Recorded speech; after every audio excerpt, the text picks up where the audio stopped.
Here is the striking part. The front line of sanctions enforcement is no longer a bank wire, it is a wallet address.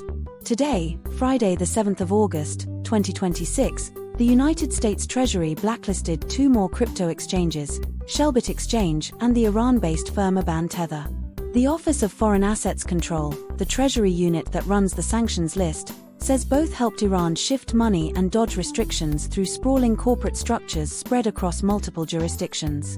In practice, a designation means any asset under American jurisdiction is frozen, and US firms and citizens are barred from dealing with them.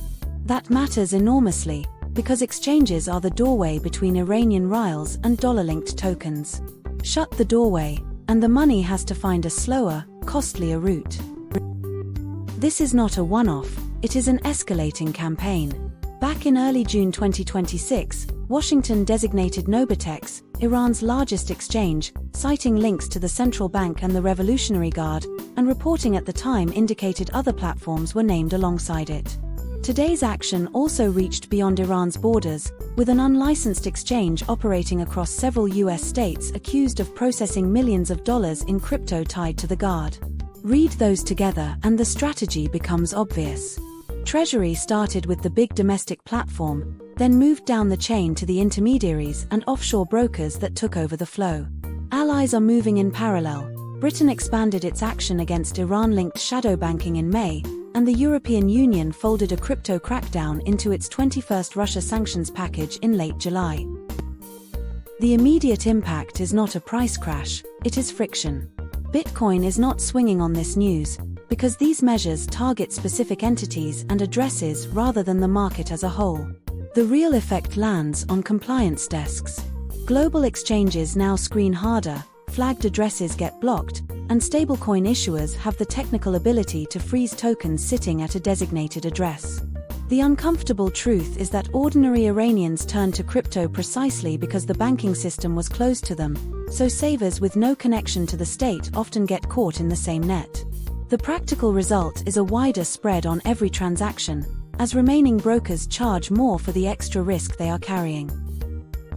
Expect the list to grow rather than shrink. The pattern of the past 3 months points to further designations aimed at over-the-counter brokers, shell companies, and the payment processors that quietly bridge sanctioned platforms to global liquidity. Watch for 2 specific signals. First, more address-level freezes announced by stablecoin issuers, which is faster than any legal process. Second, enforcement against exchanges that are physically outside Iran but serving Iranian clients, since that is where today's action clearly pointed. The geopolitical backdrop cuts both ways. Reports this week of a proposed arrangement over traffic through the Strait of Hormuz suggest negotiation is still live, and any broader diplomatic thaw would eventually change the pace of financial pressure. Here is the point to remember.